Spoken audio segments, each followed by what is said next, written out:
ঈদ ছিল? সাহাবায়ে কেরামের যুগে 12ই রবিউল আউয়াল কোনো ঈদ ছিল? তাবেঈদের যুগে 12ই রবিউল আউয়াল কোনো ঈদ ছিল? এটা আপনি ইমাম ইবনে কাসির রাহিমাহুল্লাহ লিখেছেন, আরো অনেক ইমামগণ লিখেছেন। এটা ইরবিলের বাদশা মুজাফফরউদ্দিন শুরু করেছেন, আমি সেই দিকে যাচ্ছি না। এবার বুঝেন, রাসূলুল্লাহ সাল্লাল্লাহু আলাইহি ওয়াসাল্লাম রবিউল আউয়ালে জন্মগ্রহণ করেছেন, রাসূলুল্লাহ সাল্লাল্লাহু আলাইহি ওয়াসাল্লাম পৃথিবীতে এসেছেন। আমরা খুশি না বেজার? জোরে বলেন, আমরা খুশি না বেজার? রাসূলুল্লাহ সাল্লাল্লাহু আলাইহি ওয়াসাল্লাম পৃথিবীতে আসছেন, আমরা খুশি না বেজার? দেখি আমরা কারা কারা খুশি, একটু হাত তুলি তো। রাসূলুল্লাহ সাল্লাল্লাহু আগমনে আমরা খুশি না বেজার? রাসূলুল্লাহ সাল্লাল্লাহু আলাইহি ওয়াসাল্লামের আগমন, এটাকে বলে মিলাদুন নবী। আমাদের দেশে একদল মানুষ আছে, বলবে যারা মিলাদুন নবী মানে না তারা কাফের। আরে মিলাদুন নবী মানে রাসূলুল্লাহ সাল্লামের জন্ম, রাসূলুল্লাহ সাল্লাম জন্মগ্রহণ করেছেন, এ কথা কি পৃথিবীর কেউ অস্বীকার করে? আরে ভাই, রাসূলুল্লাহ সাল্লাম জন্মগ্রহণ না করলে আপনি তার উম্মাহ হলেন কেমনে? রাসূলুল্লাহ সাল্লাম জন্মগ্রহণ না করলে আপনি শরিয়া পেলেন কেমনে? রাসূলুল্লাহ সাল্লাম জন্মগ্রহণ না করলে আপনি দ্বীন পেলেন কেমনে? তো মিলাদুন নবী মানে রাসূলুল্লাহ সাল্লাল্লাহু আলাইহি ওয়াসাল্লামের জন্ম।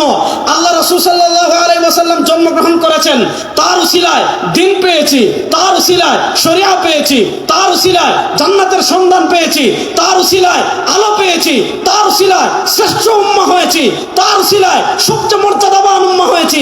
সুতরাং যার কারণে আমরা শ্রেষ্ঠ উম্মাহ হয়েছি, যার কারণে দ্বীন পেলাম, কোরআন পেলাম, হাদিস পেলাম, শরিয়া পেলাম, তার আগমনে আমরা খুশি না বেজার?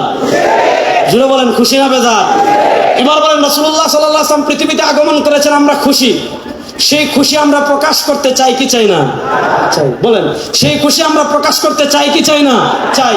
এবার আমরা বলি রাসূলুল্লাহ সাল্লাল্লাহু আলাইহি ওয়াসাল্লামের আগমনে আমরাও খুশি, রাসূলুল্লাহ সাল্লাল্লাহু আলাইহি ওয়াসাল্লামের জন্মের খুশি আমরা প্রকাশ করতে চাই। এবার প্রশ্ন হলো, রাসূলুল্লাহ সাল্লাল্লাহু আলাইহি ওয়াসাল্লামের জন্মের খুশি আমরা কিভাবে প্রকাশ করব? উত্তর হলো, রাসূলুল্লাহ সাল্লাল্লাহু আলাইহি ওয়াসাল্লামের জন্মের খুশি আমরা প্রকাশ করতে চাই ওইভাবে যেইভাবে করেছেন রাসূল সাল্লাল্লাহু আলাইহি ওয়াসাল্লাম, যেইভাবে করেছেন সাহাবায়ে কেরাম। এবার প্রশ্ন হলো, রাসূল করিম সাল্লাল্লাহু আলাইহি ওয়াসাল্লাম তার জন্মের খুশি কিভাবে প্রকাশ করেছেন? এটা জানার জন্য পৃথিবীর এত দূরে যাওয়ার দরকার নাই। আপনি সহিহ মুসলিমে যান, সহিহ মুসলিমের কিতাবুস সিয়াম অধ্যায়ে ইমাম মুসলিম রাহিমাহুল্লাহ হাদিস এনেছেন। হযরত আবু কাতাদা আনসারী রাদিয়াল্লাহু তাআলা থেকে বর্ণিত হাদিস, সুইলা আন সিয়াম ইয়াউমিল ইসনাইন। আল্লাহ রাসূল সাল্লাল্লাহু আলাইহি ওয়াসাল্লাম সপ্তাহে প্রত্যেক সোমবারে রোজা রাখতেন। আবু কাতাদা আনসারী বলেন, রাসূলুল্লাহ সাল্লাল্লাহু আলাইহি ওয়াসাল্লামকে জিজ্ঞাসা করা হলো, আপনি প্রত্যেক সোমবারে কেন রোজা রাখেন? আল্লাহ রাসূল সাল্লাল্লাহু আলাইহি ওয়াসাল্লাম তিনটা কারণ বলেছেন। দুই কারণ পাওয়া যায় মুসলিম শরীফে, আরেক কারণ পাওয়া যায় শামাইলে তিরমিজিতে। কারণ নম্বর 1, আল্লাহ নবী বলেন, ফিহি ওয়ালিদতু, আমি সোমবারে রোজা রাখার 1 নম্বর কারণ, সোমবারে আমি জন্মগ্রহণ করেছি। আমি সোমবারে রোজা রাখার 2 নম্বর কারণ, ফিহি উবাসু আলাইয়া, আমার উপর সোমবারে প্রথম ওহী আসছে। সোমবারে রোজা রাখার 3 নম্বর কারণ, নবী বলেন, সোমবারে বান্দার আমল আল্লাহর কাছে পেশ করা হয়। ইন্নী উহিব্বু আন উরাদা আমালি ওয়া আনা সাইম, সরকারে দু আলম বলেন, আমি পছন্দ করি আমার আমলকে এমন অবস্থায় আল্লাহর কাছে পেশ করা হোক যে আমি রোজাদার। এবার দেখেন, একটা হলো জন্মবার, আরেকটা হলো জন্ম তারিখ। জন্মবার সপ্তাহে আসে একবার, জন্ম তারিখ বছরে আসবে একবার। আমাদের আপা 5 আগস্ট পলাইছেন। আচ্ছা, তাহলে 5 আগস্ট বছরে আসে একবার। উনি পলাইছেন কিবারে? সম্ভবত রবিবারে। রবিবার আসে কিবার? সপ্তাহে একবার। মনে করেন আজকের এই মাহফিল, এটা কত তারিখ? 11 আগস্ট, 21 আগস্ট। 21 আগস্ট বছরে আসে একবার। বার হলো কি? শুক্রবার। বার আসে সপ্তাহে একবার। এবার একটা জিনিস খেয়াল করেন, আল্লাহ রাসূল সাল্লাল্লাহু আলাইহি ওয়াসাল্লাম তার জন্মের খুশি স্বরূপ কি করছেন? 1 নাম্বার, তিনি তার জন্মের শুকরিয়া আদায় করার জন্য তারিখ নির্ধারণ করেন নাই, তিনি তার জন্মের শুকরিয়া স্বরূপ নির্ধারণ করেছেন বারকে। বার আসে সপ্তাহে একবার, মাসে আসে কমসে কম 4 বার। 12 মাসে যদি 1 বছর হয়, 4 বার 48। আল্লাহ রাসূল সাল্লাল্লাহু আলাইহি ওয়াসাল্লাম তার জন্মের খুশি প্রকাশ করার জন্য তারিখ নির্ধারণ করেন নাই। কসম আল্লাহ, কসম আল্লাহ, কসম আল্লাহ, আল্লাহ রাসূল সাল্লাল্লাহু আলাইহি ওয়াসাল্লাম তার জন্মের শুকরিয়া আদায় স্বরূপ 12ই রবিউল আউয়াল কোন আমল করেছেন। সহিহ হাদিস দূরের কথা, কিয়ামত পর্যন্ত এটা জাল হাদিসে কেউ দেখাতে পারবে না, জাল হাদিসে দেখাতে পারবে না। আল্লাহ রাসূল সাল্লাল্লাহু আলাইহি ওয়াসাল্লাম তার জন্মের শুকরিয়া স্বরূপ কি করেছেন? তারিখ নির্ধারণ করেন নাই, সোমবারে রোজা রেখেছেন। এবার দেখেন আমাদের কাজ কি? ইতাআত রাসূল। আল্লাহ বলেছেন, মান ইউতিউর রাসূলা ফাকাদ আতা আল্লাহ।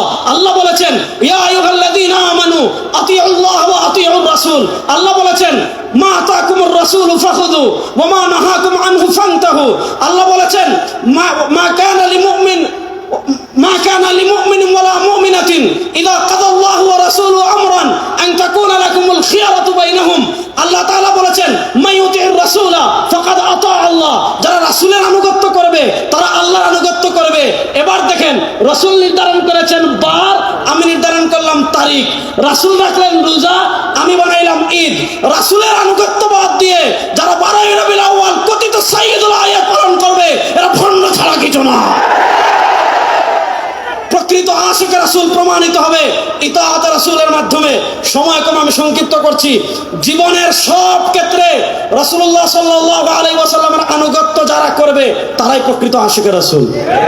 আর যাদের জীবনের সব ক্ষেত্রে রাসূলুল্লাহ সাল্লাল্লাহু আলাইহি ওয়াসাল্লামের আনুগত্য নাই, তারা যত আশিকে রাসূল দাবি করুক, ইশকে রাসূলের সাথে তাদের কোনো সম্পর্ক নাই। এবার বলেন, জীবনের সব ক্ষেত্রে রাসূলুল্লাহ সাল্লাল্লাহু আলাইহি ওয়াসাল্লামের আনুগত্য করার জন্য আমরা প্রস্তুত আছি তো ইনশাআল্লাহ? জীবনের সব ক্ষেত্রে রাসূলুল্লাহ সাল্লাল্লাহু আলাইহি ওয়াসাল্লাম আমাদের আদর্শ। লাকাদ কানা লাকুম ফি রাসূলিল্লাহি উসওয়াতুন হাসানাহ। আল্লাহ তাআলা পবিত্র কোরআনে স্পষ্ট ভাষায় বলেছেন, লাকাদ কানা লাকুম ফি রাসূলিল্লাহি উসওয়াতুন হাসানাহ। তোমাদের জন্য তোমাদের রাসূল হলেন সর্বোত্তম আদর্শ।